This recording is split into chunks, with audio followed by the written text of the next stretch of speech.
everyone, my name's Jessica Dawson and I'm here to talk to you today about emotions and specifically what they are and how they operate within our systems. So the first thing that we need to know about emotions is that they're simply energy. So everything in existence is energy in some form or another. So when we look at this couch, it's a dense enough energy here that it can hold my weight. The form is so tightly bound that it's able to resist my weight. Whereas the air is a different type of energy which I can move through with great ease. So everything is energy. Our food is different forms and combinations of energy. My hair, even like the sound of my voice is a vibrational energy that is not visible, but is transmitted to you through vibration, sound, light, energy.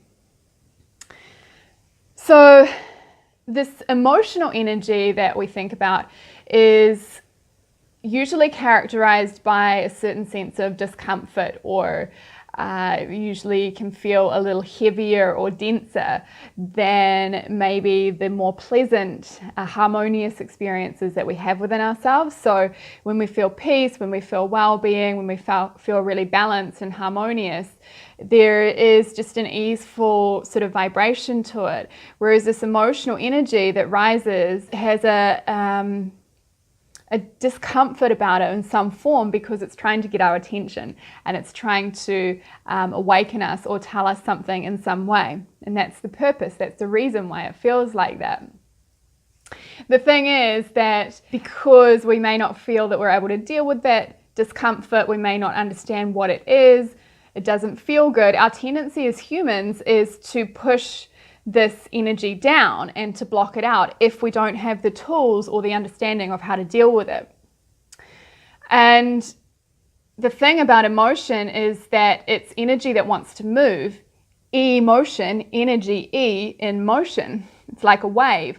It's triggered by something, it rises up and then it will drop away. However, when we hinder that rising and stop that flow, we obstruct the natural flow of energy that wants to come through us.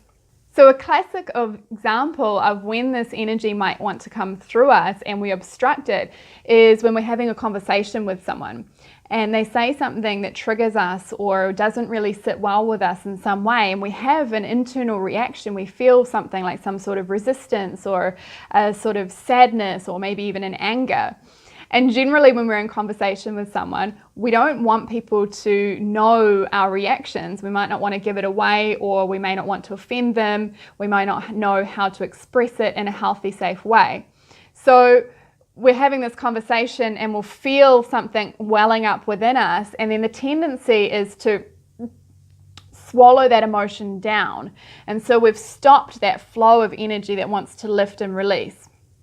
And the thing about energy that it doesn't really get created or destroyed, instead it just gets transformed. So when we feel that, I've successfully pushed that energy away, I've broken the cycle, well, we haven't really, we've just sent it back down into our bodies. Now, the physical body is a very dense form of energy. It's an obvious, tangible experience that we can see and that other people can see, that we can touch, other people can touch. There's no real denying that it's there. The emotional energy is slightly less dense than the physical body, although we feel it in a very visceral way, and it may be expressed in a physical way. It may be expressed through tears, it may be expressed through an expression on the face or a clenching of the fist. Very often we have a physical reaction, so we might feel like with anger, heat kind of rising or a trembling. So the emotional body there is quite obvious to us internally if we allow ourselves to experience it, but maybe not so obvious externally. And then just to give another layer of context on top of this, the mental body is more subtle yet again. So the realm of the thinking and the thoughts is less obvious to us because we may not even notice our own thoughts a lot of the time unless we pay attention, and it's certainly a lot less obvious to other people. It's much easier to hide our thoughts than it is to hide our emotions, than it is to hide our physical body. But the three here, although they're not the same, they all work together and they're all happening within this physical experience. So when we swallow down our emotional energy and suppress it, we start to store all of this within this sort of physical experience of our life or of our body. And this energy starts to accumulate in the body, and it's obstructing the natural flow of our physical body. And the physical body is naturally very harmonious, naturally very vital, and able to maintain a state of balance, assuming that we create the right environment for it. And when we're constantly packing down this dense energy, we are hindering its natural ability. So when we do this over a long period of time, we create health and well-being challenges for ourselves without even knowing that we're doing it. We don't realize that we're doing this, right? But we end up with scenarios like recurring injuries in particular parts of the body, aches and pains, chronic illnesses, digestive issues. We may end up with hormonal imbalances. This is all on a physical level. We may have things like rashes. Basically, any kind of physical discomfort or illness has very often an emotional component to it. Not always, but the majority of cases, our physical discomfort has an emotional element to it. The other thing that starts to happen when we accumulate up all of this emotional energy over time is we have challenging emotional experiences. So rather than just having that sort of rising of emotion that releases and moves away, we've got this underlying vibration of emotional energy that's built up and is humming away in the background. And this is when we start to get things like chronic anxiety, when we start to get chronic depression, when we feel really lethargic and tired a lot of the time, because the body is having to move through a greater density of energy in order to move through life, in order to walk, in order to lift an arm. So it's actually, there is more physical energy required by the body, and that's where we start to get that lethargy and so on. On an emotional level as well, we might have feelings of being burdened or feeling really overwhelmed, and it tends to be like these kind of recurring or ever-present things that are just humming away in the background, or there can be things like panic attacks. And when we have this kind of emotional experience or even an uncomfortable physical experience, as I mentioned before, the tendency is to numb ourselves from that. So we might take up things like emotional overeating. We might actually numb by not eating at all. We might find ourselves constantly on social media. We might find ourselves drinking or sleeping a lot. Anything that kind of numbs us out from this reality that we're experiencing through our body.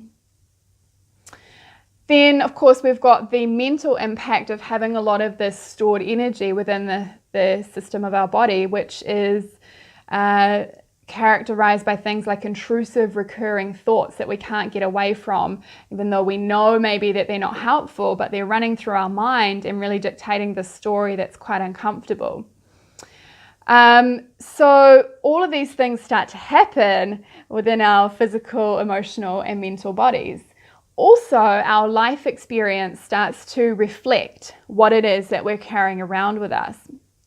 Because the law of attraction, one of the most powerful laws, is that like attracts like. So if over a long period of time we have contained within us the energy of anger, because we haven't had a healthy outlet for it. And we've stored this energy that's vibrating around that energy of anger, and it's stored somewhere within our body. We're walking around with this kind of landmine or magnetic field within us that resonates with anger. That means that we draw to us experiences that are reacting with it. So we'll draw to us people that make us feel angry. We'll draw to us angry people. We will draw to us experiences that cause us to feel angry with ourselves. And we recreate this feeling, which means that it becomes a little bit self-perpetuating. where we then still don't have that capacity to deal with the anger. So we keep suppressing it, it keeps building, and we just draw more and more of this to us until we find a way out, until we find a way to deal with it. And it's absolutely possible to start to deal with some of this stuff. So there's two kind of layers to how we need to start dealing with this. The first thing is we need to find a slightly different relationship with our emotions. We need to start to shift that relationship, so where we're no longer having to suppress them and send them away, which is by changing a lot of our belief systems, our perspectives, our views of emotions. And it's also about starting to get more tools to be able to cope with those emotions as they do arise. The second part is that we need to start to clear out a lot of that accumulated stuff that's built up through the system over the years. And this is usually something that starts to happen once we get some level of mastery over that first stage of relating to our emotions and being able to deal with them. As we get more competent, those deeper layers of stored stuff will begin to lift up, give us the opportunity to work through them so that we'll actually be clear of them for good. Now, the beautiful thing about this journey is that as we take it, we see results through our whole system. So our physical body feels a lot more healthy and vital. We have more energy available to us, less illness, less aches, less pains. We experience greater levels of calm and well-being in our life, greater levels of joy. The mind tends to become a lot calmer as well because it's not reacting to all of this stuff that's happening through our bodies and through our life experience. And our life experience itself begins to get a lot easier because we're clearer, we're not attracting all of these things into us. And it means that we're able to choose how we interact with life rather than being thrown around by these emotions and energies that we're not always aware of or we don't know how to cope with.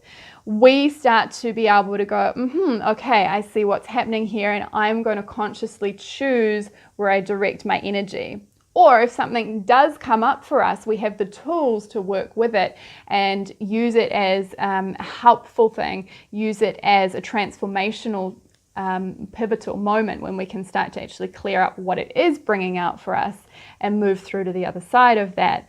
Greater clarity, greater sense of purpose, greater joy, greater connection, greater harmony, greater health. All of these sorts of things start to happen as we clear out our emotional system.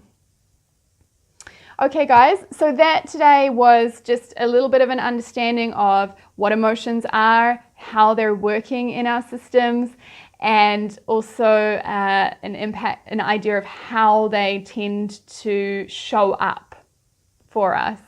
So we can start to become aware about whether maybe some of this is influencing us in our lives. In the next video, I'm going to be talking about our relationship to emotions. So I'll start to look at some of the common belief systems we have around emotions and the ways that maybe they're hindering us, because it's really essential that we start to clear out that belief system so that we can start to let this emotional stuff flow a little bit more easily. We can start to see the emotions in a way that's more friendly, more open, and we start to welcome them in, because if we feel that they're an enemy in some way, we push them away. That creates that energy of suppression or war within us. So I do look forward to catching up with you then. In the meantime, if you want to check out my website, I talk about some of the angelic Reiki healings that I offer over there, and they can help you if you're feeling that there's emotional stuff coming up for you that you don't quite feel able to cope with on your own. I also talk about the yoga that I teach, which is, by the way, a really wonderful way of starting to clear out our emotional system. So to give you a quick example before we finish up here, as we've blocked the physical body with this emotional energy, we become more rigid. Like the body doesn't want to move into that discomfort because we've told it that it's not okay. The mind has said, no, don't go there. And the body, this intelligent being that it is, responds to that and starts to move around and avoid this emotional stuff that we've packed down in our systems. So then when we go to yoga or some sort of embodied movement like qigong, tai chi, dance, we start to like shake up the stuff that's already in here. We start to stretch out into places that we otherwise wouldn't have. And this gives us a really beautiful opportunity to stir up some of that stuff that's been really stagnant. And through the practice of presence, through the practice of breath, we clear it. So these embodied practices are really wonderful complements to our emotional journey if we feel called to working with that. Okay, so go check out my website if you feel interested in any of that. It's www.jessicadawson.net. Otherwise, do take care until next time. Please like, share, and subscribe. We need to get this information out to the world, so share it with your friends and families, and I'll catch you back here next time.